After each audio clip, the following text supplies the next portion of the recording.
tardes. Muchas gracias por uniros a nosotros en este vídeo que estamos haciendo. Estamos haciendo las series que hemos llamado Cimientos Sólidos y son básicamente una serie de estudios bíblicos sobre los principios básicos del cristianismo. Vamos a empezar esta tarde con el número 1, con de estos estudios que hemos llamado ¿Qué salió mal? Cuando uno está evangelizando en la calle y hablas con gente, les hablas de Dios, de Jesús, mucha gente te pregunta ¿cómo puedes creer en un Dios viendo la locura que hay en el mundo? ¿Verdad? ¿Cómo puedes creer en Dios con las guerras, las enfermedades, etcétera? Entonces la pregunta siempre es ¿cómo puedes un Dios bueno y un Dios perfecto crear algo tan malo? Entonces hoy vamos a hablar de cómo hemos llegado a esta situación, qué salió mal. Primero, obviamente, hay que creer que Dios existe y que Dios es real. La Biblia nos dice, cuando miras a la naturaleza, cuando miras al espacio, cuando miras al ser humano, cuando miras a los animales, cuando miras a la naturaleza te das cuenta que no es una casualidad, que hay un diseño. Y obviamente donde hay un diseño hay un diseñador. Por lo tanto, concluimos que sí que hay un Dios. La cuestión sería, si hay un Dios que nos ha creado, ¿por qué es todo como es? Y también, ¿por qué nos ha creado? La pregunta lógica sería, ¿cuál sería el propósito de todo esto? La Biblia es la revelación de Dios mismo. La Biblia es la revelación que Dios nos da de sus propósitos, de qué pasó, qué va a pasar y por qué ha pasado las cosas. Y en ella vamos a encontrar todas las respuestas. La primera pregunta sería, ¿por qué nos creó? Dios nos creó con la intención de tener una relación con nosotros. Dios nos creó para tener una relación de igual a igual entre nosotros. Cualquier relación humana, para que sea válida, para que tenga valor, tiene que ser entre dos personas libres, ¿verdad? Un matrimonio tiene valor porque tu esposa, tu esposo, podría haber elegido cualquier otra persona en el mundo, pero elige pasar el resto de su vida contigo. Un amigo igual, un amigo puede tener como amigo cualquier persona en el mundo, pero elige ser tu amigo. Por lo tanto, en esa libertad que él te elige a ti como amigo, como él te elige a ti como esposo, como esposa, ahí tiene valor esa relación. Por lo tanto, Dios nos creó libres para poder tener una relación con nosotros de igual a igual, entre dos seres libres. De hecho, Dios, cuando nos creó, mostró su carácter y su personalidad. La Biblia nos dice que creó todo. Creó un universo básicamente perfecto para acomodar la Tierra y la Tierra para acomodar al ser humano. Todo lo que necesitaba el ser humano, todo lo que necesitaba el hombre estaba ahí para su disposición. Todo lo que pudieses querer, lo que pudieses desear, estaba ahí para nosotros. En Génesis 1:26 la Biblia dice, entonces dijo Dios, hagamos al hombre a nuestra imagen, conforme a nuestra semejanza, y señoree en los peces del mar, en las aves de los cielos, en las bestias, en toda la tierra y en todo animal que se arrastra por la tierra. Por lo tanto, vemos que Dios no solo nos creó libres, sino que además nos dio dominio, nos dio autoridad, nos dio una cierta categoría, nos enseñoreábamos de la creación, nos enseñoreábamos de la tierra. Y además nos creó como Él es. Dios es libre, Dios es social, Dios es creativo. Y así Dios nos ha creado. El ser humano es social, el ser humano es creativo, el ser humano es libre para elegir. La Biblia también nos dice que sobre todo el hombre disfrutaba de tener una relación con Dios. En Génesis 3:8 dice, y oyeron la voz de Jehová Dios que se paseaba en el huerto al aire del día. Es decir, Dios nos crea libres, Dios nos crea como sí mismo, Dios nos crea con dominio y autoridad y paseaba por el huerto todos los días para tener relación con el hombre. Cuando Dios vio todo lo que había hecho, la Biblia dice que le gustó. En Génesis 1:31 dice, y vio Dios todo lo que había hecho, y he aquí que era bueno en gran manera. Por tanto, volvemos a la pregunta inicial. Si Dios creó todo tan bueno, si era todo tan idílico, si era todo tan perfecto, ¿cómo hemos llegado hasta el momento en que estamos ahora? ¿Qué salió mal? La Biblia nos dice que en ese momento perfecto, en ese ambiente idílico, aparece un nuevo personaje en escena, que es el que la Biblia llama el enemigo, Satanás. ¿Quién es Satanás? Ezequiel nos dice en 28:12 del 19, tú eras el sello de la perfección, lleno de sabiduría y acabado de hermosura. De toda piedra preciosa era tu vestidura. Tú, querubín grande, protector, perfecto eras en todos tus caminos desde el día que fuiste creado hasta que se halló en ti maldad. Entonces, ¿qué le pasó a Satanás? En Isaías nos dice, Isaías 13:14 nos dice, tú que decías en tu corazón, subiré al cielo en lo alto, junto a las estrellas de Dios, levantaré mi trono, y en el monte del testimonio me sentaré a los lados del norte. Sobre las alturas de las nubes subiré y seré semejante a Dios. Es decir, Satanás era un querubín quiere decir un ángel de grado alto, un ángel que estaba en la presencia de Dios constantemente. La Biblia nos dice que además dirigía las alabanzas a Dios en el cielo, pero en su corazón dijo, seré semejante al Altísimo, seré semejante a Dios.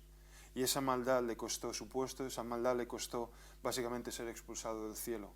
Cuando Satanás es expulsado del cielo, la Biblia nos dice que ahora deambula por el lado espiritual, es enemigo de Dios, contrario a todo lo que Dios quiere, contrario a todo lo que Dios ama, contrario a todo lo que Dios es.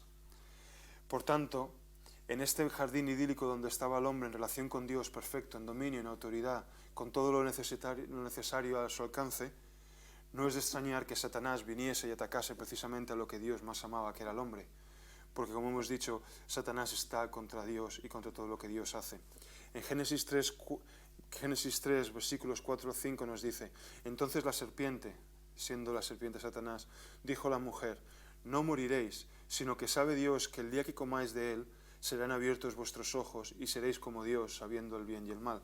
Obviamente está hablando Satanás del árbol de la ciencia de la vida y la muerte, que Dios le había dicho al hombre, tienes todo en el jardín para ti, pero no comas de este fruto.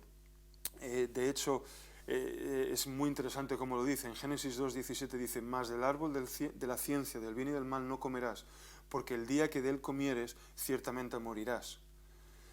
Entonces, vemos que Satanás lo primero que dice, no moriréis. Es decir, Satanás miente, hace a Dios mentiroso realmente, y de esa manera, utilizando la libertad que tiene el hombre para elegir, tienta al hombre, tentándole para hacer algo que Dios le había dicho que no haga. Como sabemos la historia, tanto como Adán como Eva comieron del fruto, desobedeciendo a Dios, y entonces el pecado entró en el mundo. Entonces la consecuencia de este pecado, como hemos leído, como dijo Dios, porque el día que de él comieres ciertamente morirás. Entonces, ¿qué significa ciertamente morirás? Lo obvio es que la Biblia está describiendo que entró la enfermedad y la muerte al mundo. Es decir, Dios creó el mundo perfecto, pero ahora a raíz del pecado de Adán y Eva, ciertamente moriremos, la enfermedad y la muerte han entrado al mundo. Pero también, y mucho más importante, lo que la Biblia está hablando es esa muerte, no solo una muerte física, una muerte de tu cuerpo, sino que eso es también una muerte espiritual, siendo la muerte espiritual separación de Dios. Esa relación con Dios que el hombre tenía todos los días con Dios se rompe. El hombre es expulsado del jardín, el hombre pierde esa relación con Dios y ahora sufrimos la enfermedad en nuestro cuerpo. Y no solo la sufrimos nosotros, sino que además la sufre toda la creación alrededor nuestro. En Génesis 3:17 dice, hablando Dios, y al hombre le dijo, por cuanto obedeciste a la voz de tu mujer y comiste del árbol que te mandé diciendo, no comerás de él, maldita será la tierra por tu causa, con dolor comerás de ella todos los días de tu vida. Es decir, la tierra misma está maldita ahora por culpa de nuestro pecado. En Romanos 5:12 dice, por tanto, como el pecado entró en el mundo por un hombre y por el pecado la muerte, así la muerte pasó a todos los hombres por cuanto todos pecaron. Es decir, nos encontramos en la situación que el hombre es expulsado del jardín, pierde la relación con Dios, la tierra es maldita por su pecado y ahora tenemos una condición que funciona dentro de nosotros mismos, que nuestra descendencia, nuestros hijos y los hijos de nuestros hijos heredarán. Es una naturaleza pecadora, es una naturaleza ahora que no es la naturaleza perfecta con la que Dios nos había creado, esa imagen y semejanza de Dios. Ahora tenemos un problema. Ese problema se manifiesta a diario. Como se dice, no somos pecadores porque pecamos, sino que pecamos porque somos pecadores. Llevamos la naturaleza entre nosotros, no podemos pararlo. Es un impulso, nos lo llevamos de serie. Pecar es parte de nuestra propia naturaleza. Nadie nos ha enseñado a mentir, nadie nos ha enseñado a ser rencorosos, nadie nos enseña a ser egocéntricos, nadie nos enseña a envidiar, etcétera, etcétera. Lo llevamos dentro, lo llevamos de serie. En Romanos 1, 29 al 32 dice, estando atestados de toda injusticia, fornicación, perversidad, avaricia, maldad llenos de envidia, homicidios, contiendas, engaños y malignidades, murmuradores, detractores, aborrecedores de Dios, injuriosos, soberbios, altivos, inventores de males, desobedientes a los padres, necios, desleales, sin afecto natural, implacables, sin misericordia, quienes habiendo entendido el juicio de Dios, que los que practican tales cosas son dignos de muerte, no solo las hacen, sino que también se complacen con los que las practican. Y tanto tú como yo sabemos que muchos de esos adjetivos se podrían aplicar a nuestras vidas. Nosotros hemos sido así. En Romanos 3, 10 al 12 dice, como está escrito, no hay justo ni aun uno, no hay quien entienda, no hay quien busque a Dios, todos se desviaron, a unos se hicieron inútiles, no hay quien haga lo bueno, no hay ni siquiera uno. Todos sabemos que todos estamos metidos en este problema. Romanos 6, 23 dice, porque la paga del pecado es muerte. Y esa es la realidad en la que nosotros hemos vivido, en la realidad que nosotros hemos nacido. Hemos nacido pecadores con la naturaleza pecadora, pecamos, elige el pecado de la lista con el que te identifiques, que hayas hecho, y así lo ves alrededor tuyo. No eres solo tú, soy yo, somos todos. Lo ves a través de la historia. Y así es como vivimos. Vivimos atormentados ahora por la culpa, por la vergüenza de las cosas que hemos hecho. Estamos condenados. Esclavizados de nuestro pecado. Ahora uno es esclavizado de la lujuria, el otro del rencor, de las drogas, el alcohol, etcétera, etcétera. En Juan 8:24 lo dice así. Jesús les respondió, de cierto os digo, que aquel que hace pecado, esclavo es del pecado. Nuestra personalidad está dañada, está torcida. Andamos por la vida dañando y siendo dañados. Muchas veces incluso a la gente que más amamos, dañando a nuestros hijos, a nuestros amigos, a nuestros padres, a nuestros familiares, al que está cerca y al que está lejos. Todos intentamos vivir la vida lo mejor que podemos, pero todos sabemos realmente, dentro de nosotros tenemos un problema. Es el pecado. Ahora estamos separados de Dios, somos esclavos de nuestros pecados, de las consecuencias de nuestros pecados. Vivimos bajo la esclavitud de la ley del pecado y de la muerte. Deambulamos por la tierra sin propósito, sin destino, haciendo lo que nos parece, lo que más bien se nos ilumina que es lo correcto. Y entonces ahí llegamos, esa es la contestación a la pregunta, ¿cómo es el mundo tan loco? ¿Cómo puede un Dios bueno crear un mundo tan loco? Dios creó un mundo perfecto, pero fue nuestro pecado que ha destrozado el mundo, que ha hecho este mundo un mundo loco. Con lo cual ahora estamos aquí condenados, llenos de pecados, esclavizados del pecado, esclavizados de nuestra naturaleza pecadora. ¿Y qué podemos hacer? ¿Qué esperanza tenemos? Si es nuestro destino, es nuestra naturaleza, ¿cómo podemos cambiarlo todo? No podemos volver atrás. Y ahí es cuando viene la buena noticia. Por eso el Evangelio es la buena noticia. Porque la buena noticia es que el Dios que nos creó al principio, perfectos, en su imagen y semejanza, con dominio, con autoridad, con toda nuestra disposición, con relación con Él, ese mismo Dios nos mira y dice, aun tu desobediencia, aun tu pecado, aun tu rebelión, aun tu lujuria, aun tu querer romper la ley de Dios y gozarte de ello, aun así yo te sigo amando, yo te sigo queriendo, yo quiero seguir teniendo una relación contigo, yo quiero volver las cosas al principio. Son buenas noticias, ¿verdad? Que tú y yo podemos ser liberados, que las cosas pueden volver como si nuestro pecado no hubiese pasado. Dios es un Dios bueno. Dios podría no ser un Dios bueno.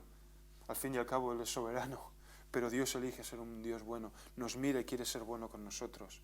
Y tiene además un plan para restituirnos. Romanos 5:8 lo dice de esta manera. Mas Dios muestra su amor para con nosotros en que aun siendo pecadores, Cristo murió por nosotros. Cuando tú y yo éramos pecadores, separados de Dios y no queriendo estar con Dios, Jesús murió por nosotros. Y ese es el plan de Dios, Jesús muriendo en la cruz. Quizá te preguntas, ¿y por qué esto morir en la cruz? ¿Qué significa la cruz? No entiendo por qué tiene que morir nadie por mí. Desde el principio Dios había establecido que el derramamiento de sangre era para remisión de pecados. La palabra remisión es la palabra griega aphesis, y esa palabra griega significa libertad, perdón, liberación. Básicamente, la culpa del pecador que trae la ofrenda, pasa a la ofrenda en sí mismo. y es el derramamiento de sangre que paga. Alguien tiene que morir, alguien tiene que pagar por ese pecado. En Génesis 3:21 dice, y Jehová Dios hizo al hombre y a su mujer túnicas de pieles y los vistió. Esto es cuando el hombre había pecado, Dios mató a un animal para vestirles, es decir, derramó sangre. En Hebreos 9:22 dice, y casi todo es purificado según la ley con sangre, y sin derramamiento de sangre no hay remisión de pecados. En el Antiguo Pacto, en el Antiguo Testamento, en la ley de Moisés, Dios les da unas instrucciones al pueblo de Israel de matar ciertos animales por cierto pecado.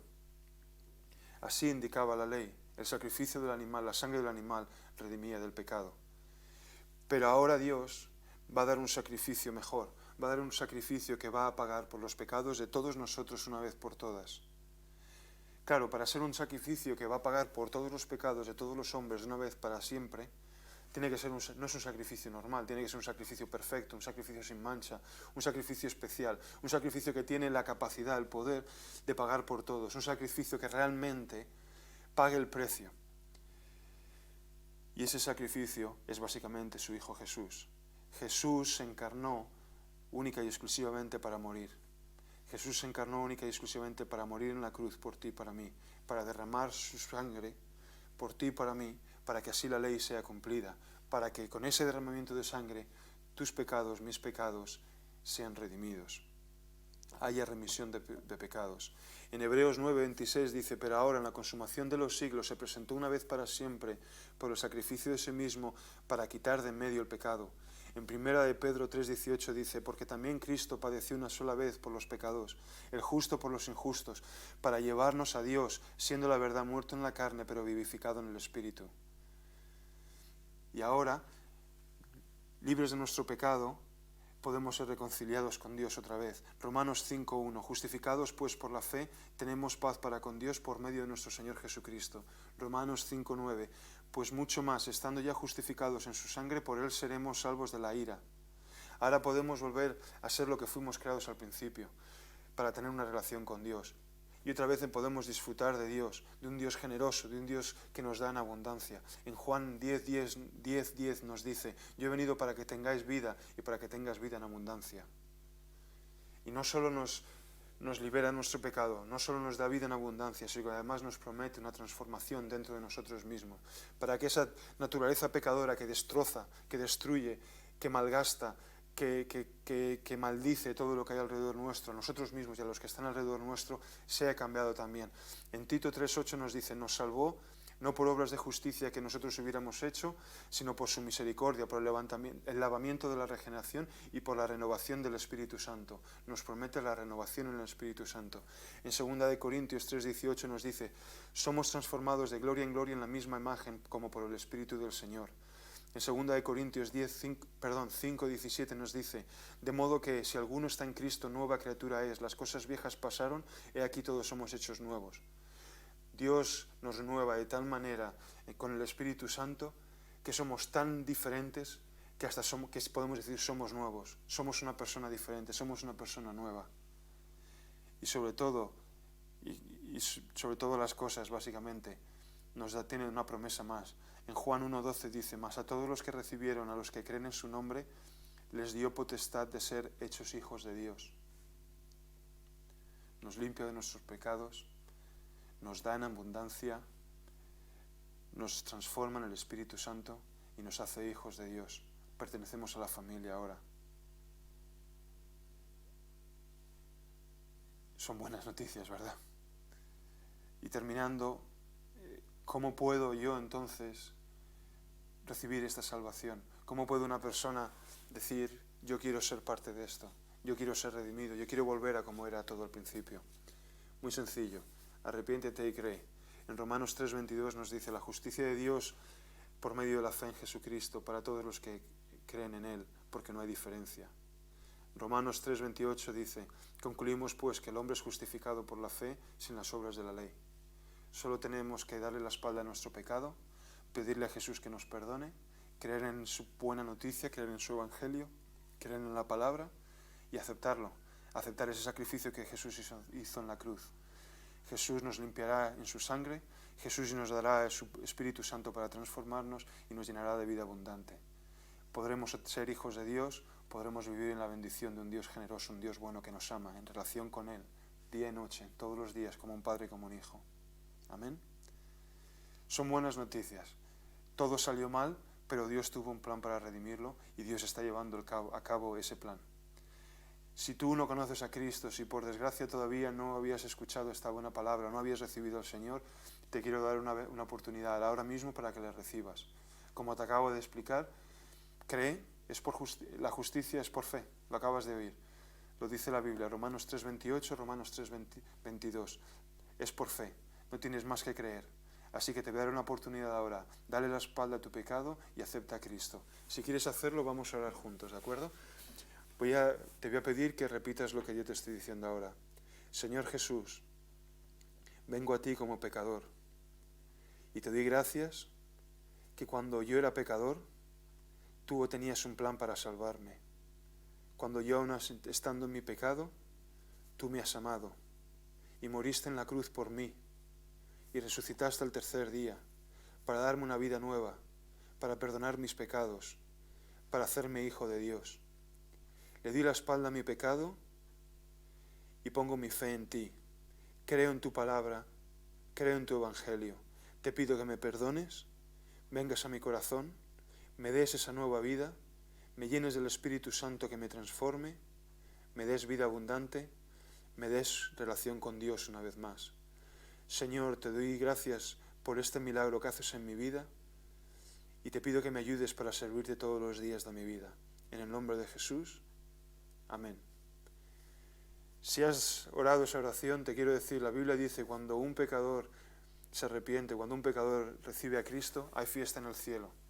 Ahora mismo tienes ángeles en el cielo gozándosela porque tú has arrepentido y has venido a Cristo. Así que, enhorabuena, y te voy a decir, va a aparecer ahora en la pantalla un número de teléfono, te pediría que me dejases ayudarte. Mándame un mensaje, mándame una llamada perdida, llámame, pero ponte en contacto para que así pueda ayudarte, para que así podamos hablar, para que así podamos orar juntos y podamos seguir caminando, para que puedas seguir creciendo en la palabra de Dios. Porque lo que Dios acaba de hacer en tu vida es increíble, pero aún así la Biblia dice es una semilla de mostaza, es pequeño, y si la riegas va a crecer. De verdad que Dios va totalmente a alucinar tu cabeza con lo que puede hacer en tu vida. Así que te pido, ponte en contacto y te ayudaremos y lo haremos esto juntos. Viviremos por Cristo juntos. Amén. Amén. Muchas gracias por ver este vídeo y ojalá podáis uniros a nosotros en los siguientes vídeos de la serie. Gracias. Hasta ahora. Que Dios os bendiga.